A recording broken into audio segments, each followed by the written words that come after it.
Yon, kamusta naman ang youth? Di ba kayo napagod sa worship? No, mukhang pagod na. Uminom muna kayo ng tubig. Hinihingal na kayo.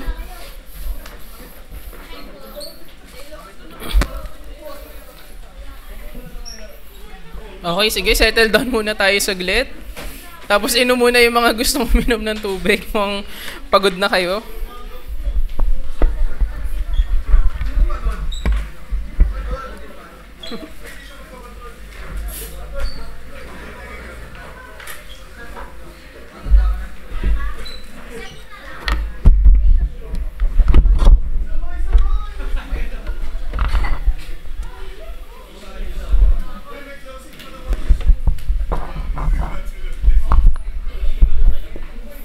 Yun. Ay, hindi. Okay na dito, par. Sakto na lang din.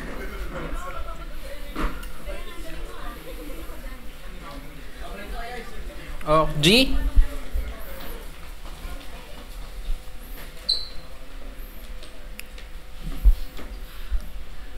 Yun. So, simple lang naman tong icebreaker natin for today. Pasensya na kayo kasi wala akong small group pa na makakatulong. Pero, ang tawag dun sa small group tuloy, sa icebreaker natin is stand if. So tatayo lang kayo, magbabanggit lang ako ng mga statements. Ngayon tatayo kayo if somehow na-feel din nyo or nagre-resonate sa inyo itong statements na to. So no judgment, tatayo lang kayo. No explanation needed, di naman ako lalapit sa inyo pag tumayo kayo. Tayo lang kayo. Okay, ready na kayo? Yun. Nice. So, simulan natin. So, may parang ano to, 3 rounds to. So, yung 3 rounds na to, paano ko ba siya, ano?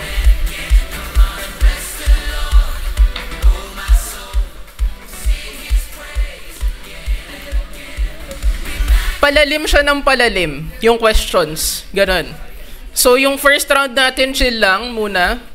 Second round natin is heart check. And number 3, or yung section 3 natin is gaano kakalalim. Yun yung ano natin. So, okay, ready? Ready, youth? Oh, pagod ba kayo eh? Yun, nice. Okay, sige. Okay, stand if may nag-alarm ka today pero late ka pa rin nagising kanina.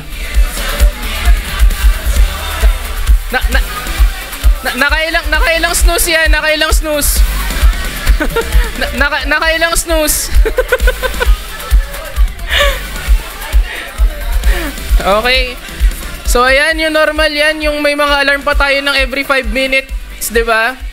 7:45, 7:50 hanggang sa mag-alas 8, snooze tayo ng snooze.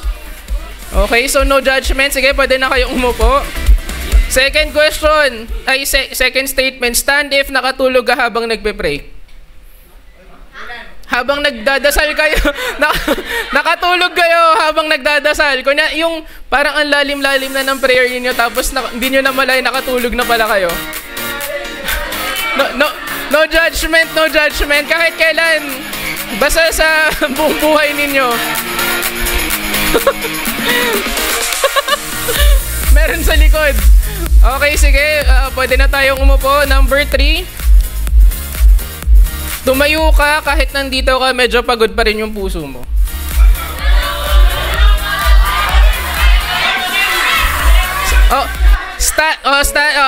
Ulitin natin para dun sa mga medyo nabingi, isa pa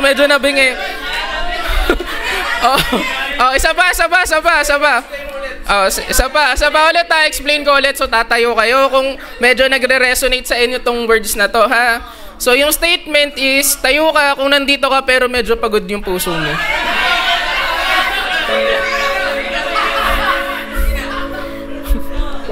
Parang mga medyo may nahiya. Hindi, no judgment, no judgment. We listen and we don't judge. Okay. Okay, number 4. Stand if umiyak ka na sa worship kahit hindi mo ma-explain. Yung alam mo yung parang in-envelope ka lang ng Holy Spirit habang nag-worship, naiyak ka. Na-experience nyo na to, guys? Nice. Ayan, yan yung isa sa mga pinakamagandang experiences during worship. Yung alam mong manire-reveal si Lord sa inyo? Okay. So last question sa first section natin. Stand if Lord, please ka na. During, say for example, may quiz kayo o may recitation, yung Lord, please. Yung, alam mo yung, parang Lord,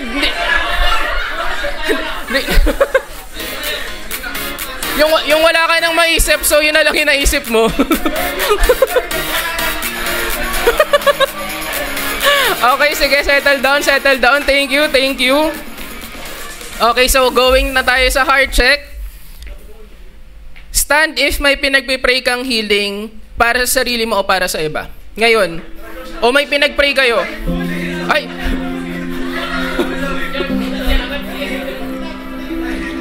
Okay, sige. Ano na tayo?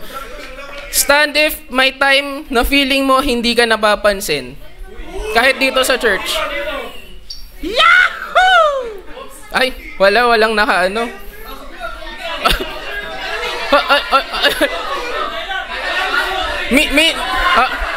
Minsan sa buhay nyo Okay, sige, next question. Ay, statement. Stand if minsan feeling mo parang ang tagal ni Lord sumagot. Oh, no judgment. No judgment. Sige, upo na.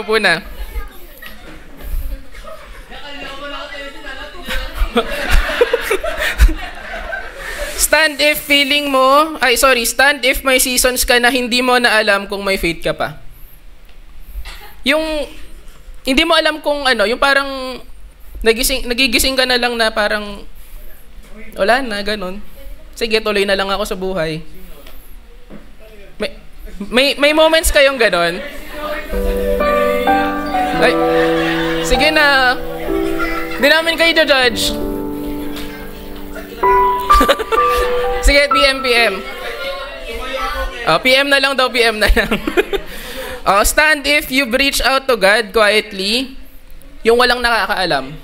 Ikaw, nag-reach out ka lang sa Panginoon.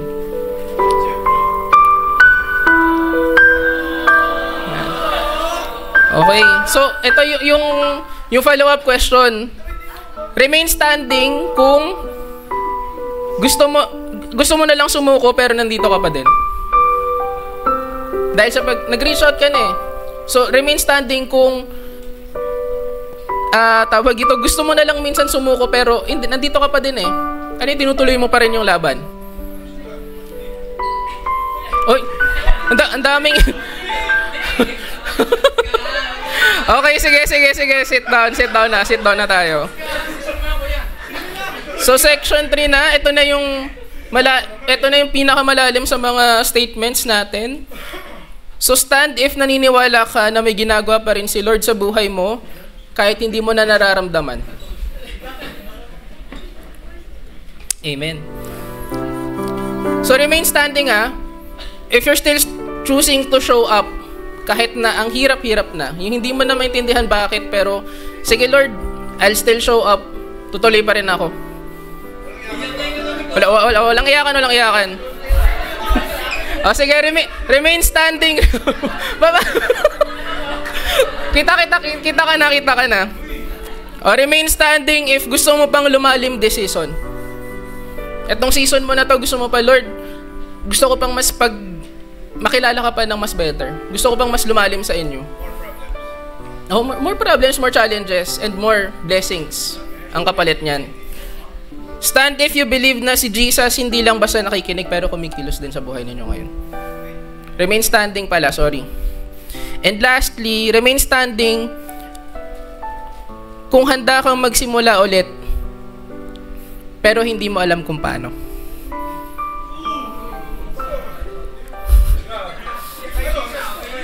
Kay Jesus ba to? Okay, sige. Pwede na. Kay Jesus. Okay, sige. Maraming salamat sa pag-participate. Ayan. Sandali lang.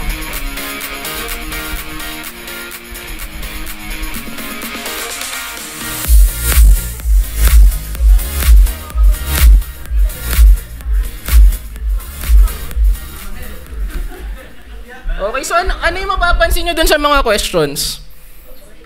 May mga... hindi, walang umatake sa'yo. Walang umatake. So, kung mapapansin nyo, itong mga statements, nakaka-relate siya into fear. Yung irrational fear natin na somehow parang may something na bumubulong sa atin na hindi tayo makapag-move forward, hindi tayo makapag-proceed dun sa step number 2 kasi may nag-hold back pa sa atin. So, ayan, pwedeng pa-flash na po nung PPT. Ayan. So, sorry, balik po tayo ng isang Yan. So, ito po yung title ng ating slide, or sorry, yung presentation natin for today is Turning Your Fear into Faith. So, kanina, di ba na-explain ni Pastor June na may 4 tayong klase ng fear na nag-hold back sa atin. Pwedeng ito yung mga internal and external fear, mga factors na pumipigil sa atin para makapag-move forward tayo sa next step natin. So, sa verse, which is, pwedeng move forward muna ng 2 slides dun sa may mismong verse natin. Isa pa. Yan. So, sa Luke 8, verse 40 to 56, itong verse na to, it talks about 2 people. And in this verse, si Lord, pinag-uusapan din dito kung paano siya pinagaling ni Lord. Paano ni-reassure din ni Lord itong mga tao na to na magiging okay ang lahat. So may question ako dito. Kung kanina statements to, balik po tayo ng isang slide.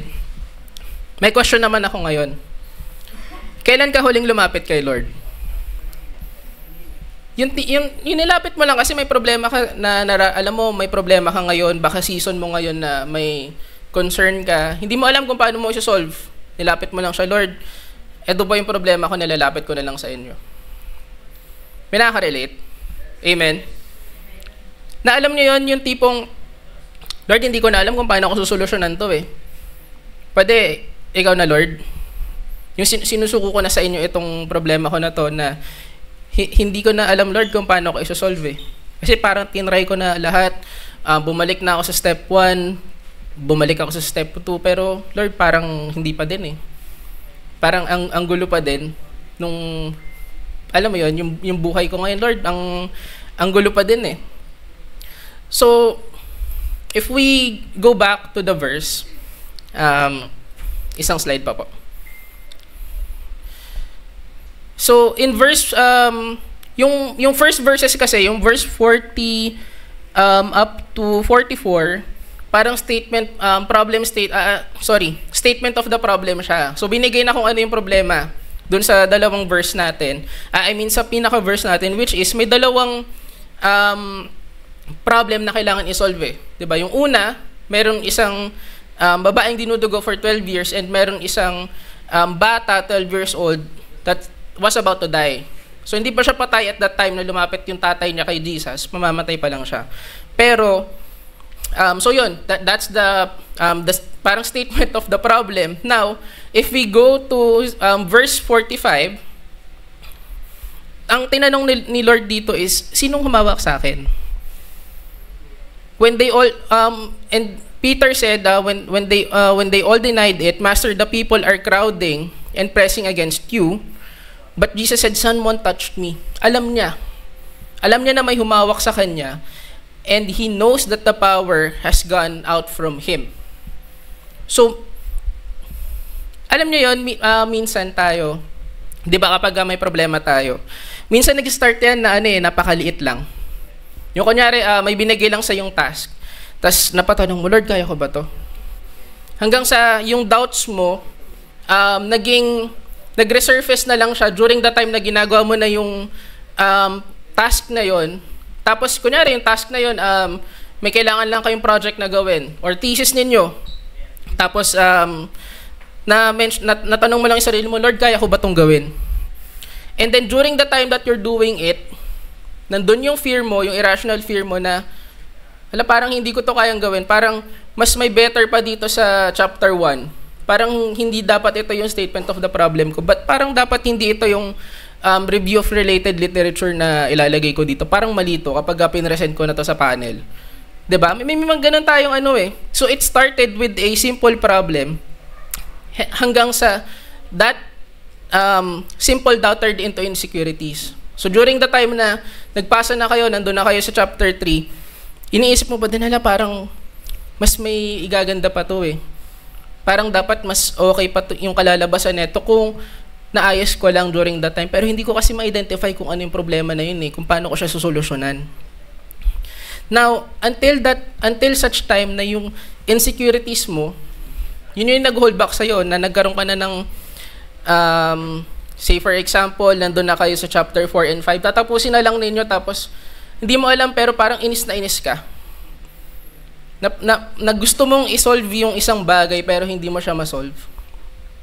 Na nagkaroon ka na ng insecurity out of the doubts na meron ka, hanggang sa naging irrational fear na siya na hindi mo alam kung saan nanggagaling kasi hindi mo siya nalapit kay Lord eh. As a Christian, kapag may problema ka, anong una mong dapat gawin? True. Which is yung na-explain nung ni Pastor Arnold, na kapag may problema ka, you have to pray. Kailangan mo lumapit kay Lord. Kailangan mong isuko kay Lord yung problema mo dahil you cannot fix it on your own. It would only get worse. Progressively, magiging mas malala lang yung problema mo kung tinry mo siyang isolve ng ikaw lang.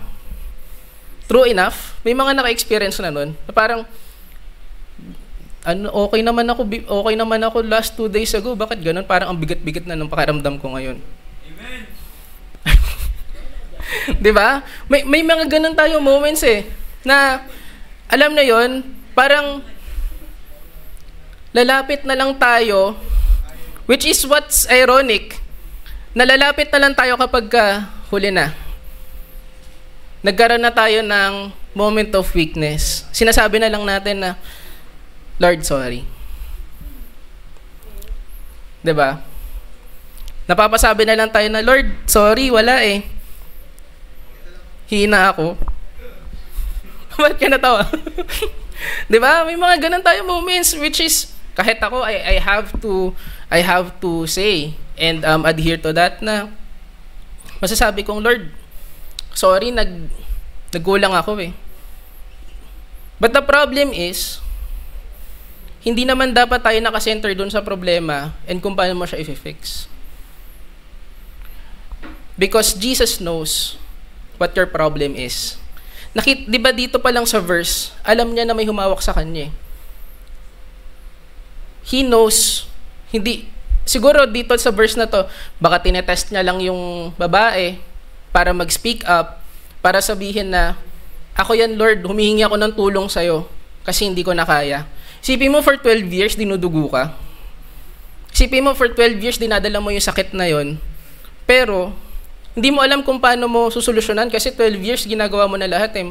Most likely, pumunta na to sa doktor, sa albularyo, sa kung sino-sino manggagamot, baka pumunta na to sa iba't ibang parte ng mundo para lang mapasolve yung problema niya. Or baka nga, at some point, nag-cross na yung landas niya ni Lord, pero at that time, yung faith niya kay Lord, wala pa. Hanggang sa naging last option na niya yun. Kasi 12 years na, isipin mo kung first option na si Lord, first week pa lang kung hinawakan na si Lord, magaling na siya. Pero hindi, tiniis na ng 12 years yun kasi hindi niya pa alam kung paano na isosolve yung problema niya at that time. So, nag-antay siya ng 12 years. Yung 12 years na yun, yung pain, yung agony niya, yung doubts niya na naging insecurities, hanggang sa naging physical pain na. Kasi dinudugo na siya for 12 years. Hindi niya alam kung paano na isosolve yung problema niya na yun. Pero nung hinawakan niya si Lord at sinabi niya, Lord, ako po yung humawak sa inyo. Dahil the first step of you solving your problem is admitting to the Lord, Lord, hindi ko po kaya. And kakayanin ko lang to kapag nandyan kayo. Kapag tutulungan po ninyo ako dito sa problema na to. Because fixing, di ba nga sa small group natin, fixing is not up to you. Hindi siya up to your small group leader. Hindi siya sa co-small group members ninyo. It's you and your relationship kay Lord na patuloy na nagpo-progress kung paano ninyo kung paano maayos yung problema ninyo na yun. We can help each and everyone. Pero, if Lord is out of the picture, yung problema nyo, sure ako, hindi nyo masasolve yan. Mabigat? Mabigat ba yung topic? Hindi. So, ayun. And if we move to the next slide, ito na yung time na pinagaling na niya yung babae. Then the woman, seeing that she could not go unnoticed, came trembling and fell into his feet in the presence of all people. She told why she had touched him and how she had been instantly healed, and said to her, "Daughter, your faith has healed you. Go in peace." So meaning to say, inintay ka lang ni Lord na lumapit sa kanya kasi most of the time, tayo yung nagde-depart kay Lord. Pag may problema tayo, usually ang ginagawa nga natin, di tayo nagpaparamdam sa church eh. Diba? Yung kunyari, nakipag-break yung girlfriend or yung boyfriend, tapos biglang, after a week or 2 weeks, hindi nagpaparamdam. Yung nag-New Year lang, tapos di na nagsimba ulit. May mga ganyan, diba? Tapos pag hinahanap mo, sorry, hindi ko maano kasi may problema ako ngayon eh. Diba? May mga ganyan tayo moments eh, pero na-acknowledge ba natin yung problema natin na yun in the first place before tayo hindi nagsimba? Sa tingin nyo yung hindi pagsimba, solusyon yun para ma-solve yung problema ninyo? Solusyon kaya yun na tawag dito na hindi ka magpapakita sa mga church members mo dahil alam mo yun, baka i-judge nyo ako eh. Ngayon. Mabigat kasi yung problema ko, baka wala naman din makinig sa akin sa inyo. Hindi? So in this verse, makikita natin na si Lord lang yung nakapagpagaling sa dalawang may sakit. Amen? For 12 years, isipin nyo, ilang doktor yung pinuntahan ng babae, pero si Lord lang yung nakapagpagaling sa kanya. Hindi nga siya yung hinawakan ni Lord eh, siya yung humawak kay Lord. Tapos doon lang sa cloth nung robe niya. And how amazing is that? No? Na you just have to ask and seek God in His presence para, alam mo yon, magkaroon ng transformation yung buhay mo. So from you having that fear, now, it turning to faith hanggang sa mag-progress ka na sa mga next steps.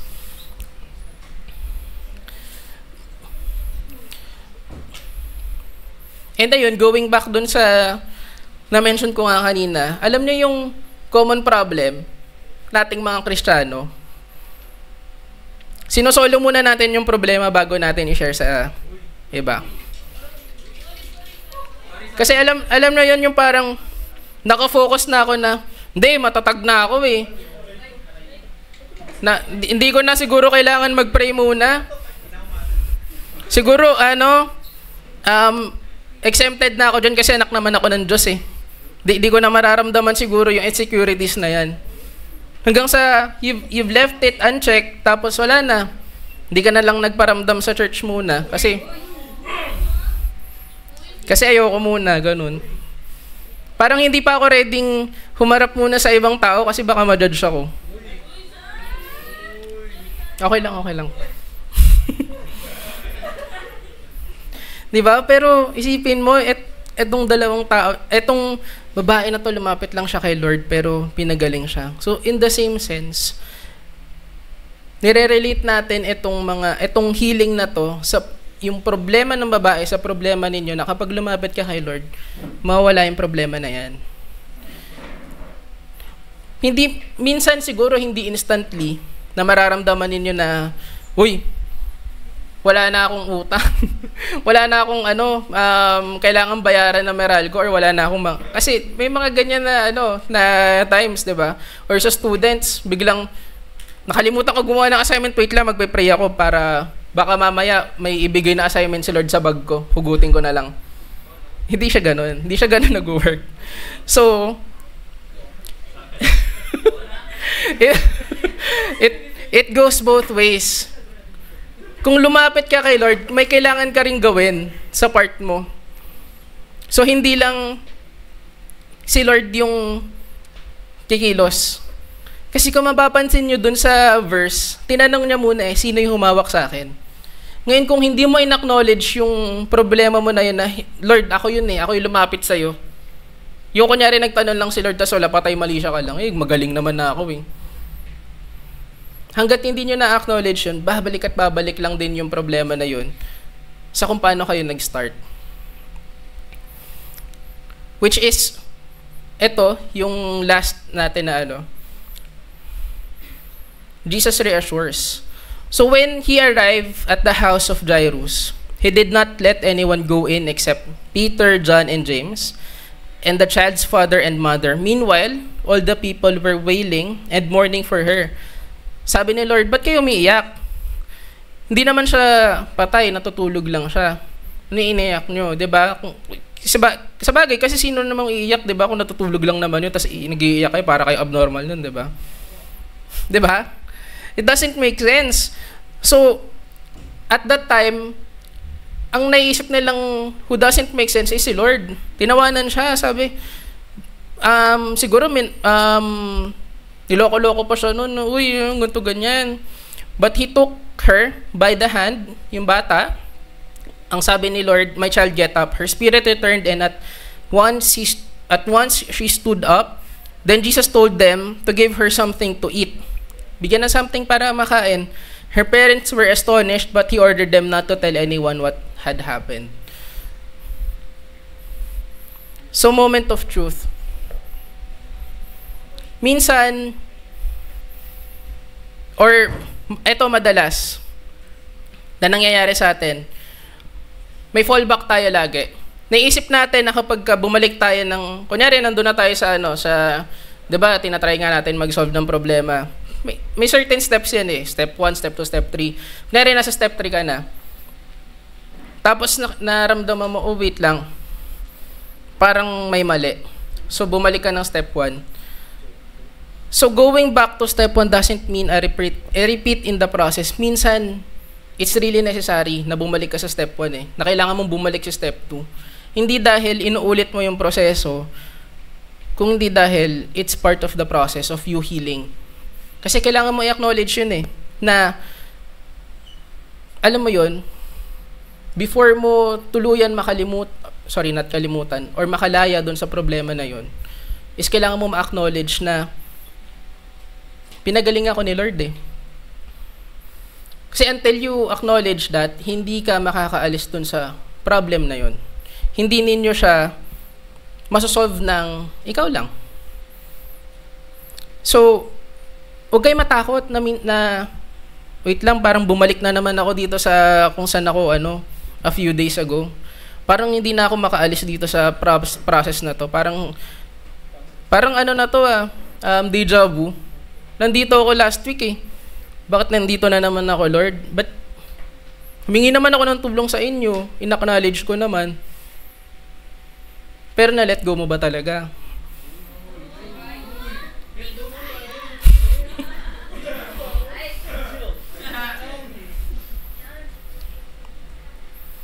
Kasi alam niyo kung bakit? Kasi si Lord, kikitain ka niya base sa level ng problema mo. Nakita niyo yung verse kanina. He will meet you face to face. Doon sa kung saan ka nagkaroon ng problema. Doon ka niya imi-meet, doon ka niya pagagalingin. But you have to acknowledge it. Now, may question ako sa inyo. No, as we wrap up itong tawag dito, itong chapter ng yung Luke 8. Sige, yung next slide po. Kailan mo huling pinatawad yung sarili mo?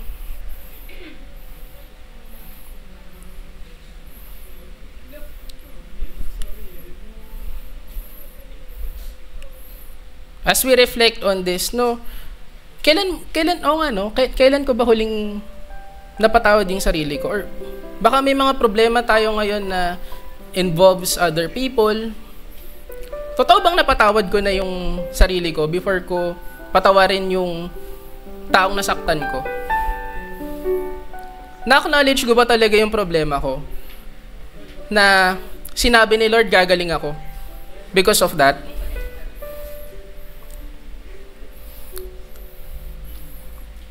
Na if you feel na, alam na yon, may mga baggages pa kayong dinadala right now. May mga doubts pa kayo, may mga insecurities pa kayo. I urge you or I ask you to go up front. Pagpe-pray namin kayo.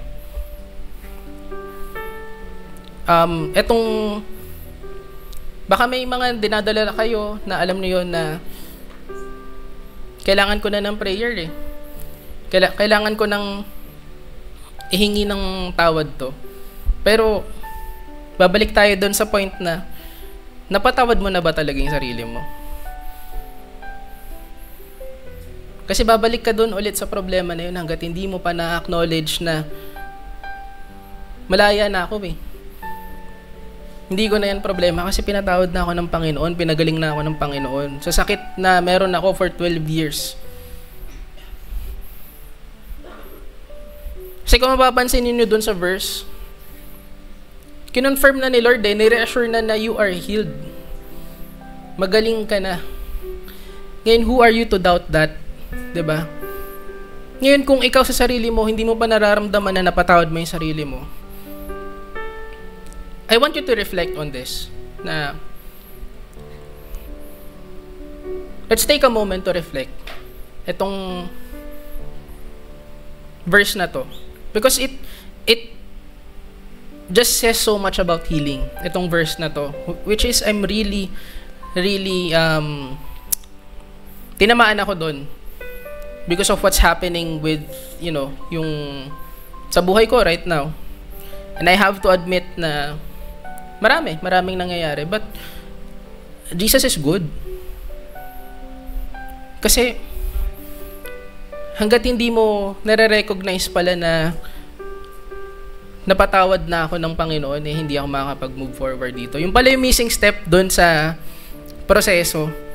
Nailapit ko naman na siya, pero ba't ganun parang bumabalik? Yun pala kasi ako sa sarili ko, hindi ko pa napapatawad yung sarili ko. Diba?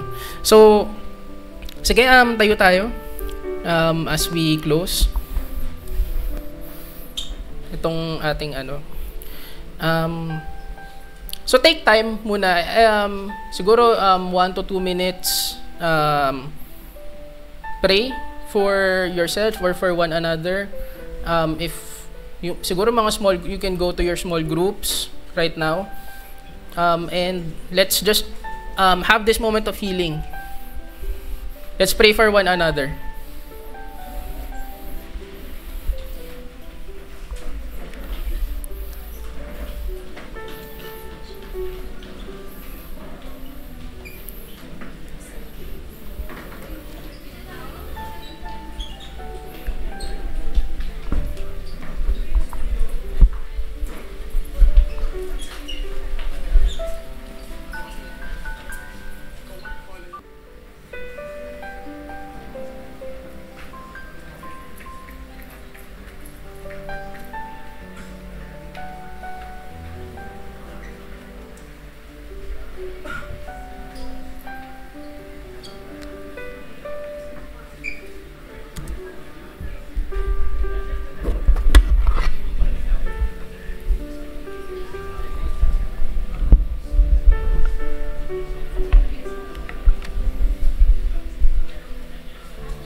Amen. Mukhang tapos na mag-pray ang lahat. Sige po, let's go back to our seats and then let's close this with a prayer. Ang sarap sa feeling, no, kapag we're just releasing energies of healing. Napapalibutan tayo ng healing right now, amen? Nandito si Lord sa gitna natin ngayon na nagpo-provide ng healing sa lahat ng problema natin, amen? Oh, hindi ko naniniwala. Grabe, nagulat ako doon. Sige, tayo po tayo lahat to close this session ng youth service natin. Let's put ourselves in the presence of God. Lord, maraming salamat, Panginoon, dahil right now, Lord, we acknowledge na kulang kami, Lord God. Na hindi kami, Lord, sapat para isolve yung mga problema namin, Lord God. And thank you for reminding us, Lord God, through this verse na ikaw at ikaw lang, Lord, yung makakapagpagaling sa amin. Na kami, Lord God, kailangan namin lumapit sa inyo, Panginoon, lumuhod sa inyo, Lord God, para mapalaya namin yung sarili namin dito sa oppressing na spirito ng fear na to, Lord God. Na kahit na 12 years na, Lord God, na dinudugo yung babae, Lord, na pagaling mo, yung patay na buhay mo, Panginoon. Lord, paano pa kami, Lord God, na nabubuhay ngayon, Lord God, na tinanggap ka namin as our Lord and Savior? Paano pa kami, Lord God, na favored mo, Panginoon? Alam namin, Lord God, na itong mga problema na dumadaan sa buhay namin, Lord, it would come to a pass, Panginoon. Naniniwala kami, Lord God, na may seasons kami, Panginoon. At itong seasons na to, Lord God, ay may ups and downs, Lord God. We acknowledge that, Panginoon, and we acknowledge, Lord God, na at some point in our lives, Lord God, makakalaya kami, Lord God, sa mga problema na to. Na hindi namin to dadalhin, Lord God, sa pagkamatay namin, Lord God, sa muli naming pagsama sa inyo, Panginoon. Bagkus, Lord God, naniniwala kami na these are challenges, Lord God, sa buhay namin para to strengthen us, Lord God, to strengthen our mind, our body, our soul, Lord God, para sa ibibigay mong blessing para sa amin. Dahil itong blessing na to, Lord God, it requires strength. It requires tremendous focus, Lord God, sa inyo. Dahil itong blessing na to, Lord God, ay yung life-changing blessing, Lord God, na iniintay namin, Lord God.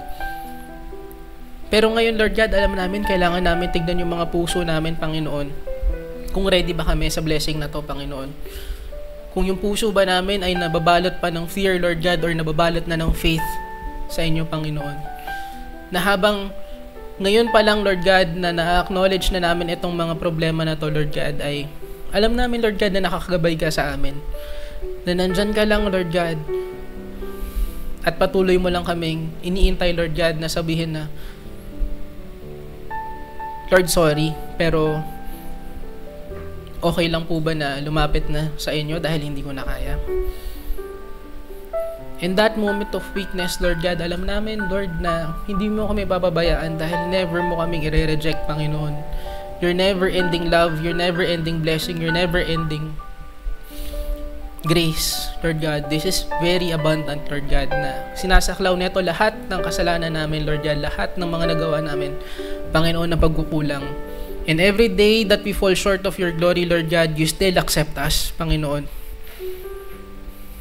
And maraming salamat, Lord, for that. And we acknowledge it, Panginoon. Ina-acknowledge namin na may mga pagkukulang kami, na may mga doubts kami, may insecurities kami, Lord God. But I know it would come to a pass, Lord God, dahil right now, Lord God, you're in the center, you're healing every heart right now, Lord God. That walang youth na uuwi ngayon, Lord God, na pakiramdam nila ay neglected sila, nakulang sila, na merong something na nagaantay para sa kanila, Lord God. Hindi ko alam kung ano yung dinadala ng bawat tao ngayon, Lord God, but I know that all of us here, Lord, na may dinadalang problema. May it be financial, Lord God. May it be physical pain, Lord God. Baka merong may sakit dito, Lord God. Baka meron, Lord God, sa amin yung spiritual nature na, Lord, very dry na. Ngayon, Lord God, season of dryness na ngayon, Lord God. Paliguan mo siya, Lord God, ng ulan mo, Lord God. Itong ulan, Lord God, na magbibigay sa kanya ng new life, Panginoon, towards you. Lord, Itong mga pain na nararamdaman namin, Lord God, I know it would come to a pass, Lord God. And as I've said kanina, Lord God, we claim victory over this oppression, Lord God, ng kaaway. At hindi kami magpapadaig dito, Lord God. Hindi kami mananahimik, Lord God, at hindi kami titigil sa pagdadasal namin sa inyo, Panginoon. Hindi po kami titigil, Lord God. At some point, at sasabihin namin, Lord, suko na kami. Lord, ang sasabihin namin, sinusuko na namin ito lahat sa inyo, Panginoon. Maraming salamat, Lord God, for giving us this opportunity, Lord God, to hear your words, Lord God. And through these words, Lord God, alam namin na patuloy mo kami binabago, Panginoon. Sa pag-uwi namin, Lord God, gabayan at patuloy nyo kaming ingatan, Lord God. Sa week na to, Lord God, na dadaan, may mga challenges na naman, I'm sure of it. Pero alam namin, Lord God, na nandiyan ka para gabayan kami. Yun lamang, Lord. We raise everything up to you, Lord God. All glory goes up to you, Panginoon. Lahat-lahat, Lord God, ay tinataas namin sa iyo. And alam namin, Lord God, nang ibababa mo sa amin ay blessings, Panginoon. Maraming salamat in Jesus' name. Amen. Okay. So, ayan, youth, sama po tayo sa small group natin. We'll do our small group session right now. And then, ito po yung guide questions for our small group leaders na pwede nating i-topic sa small group natin.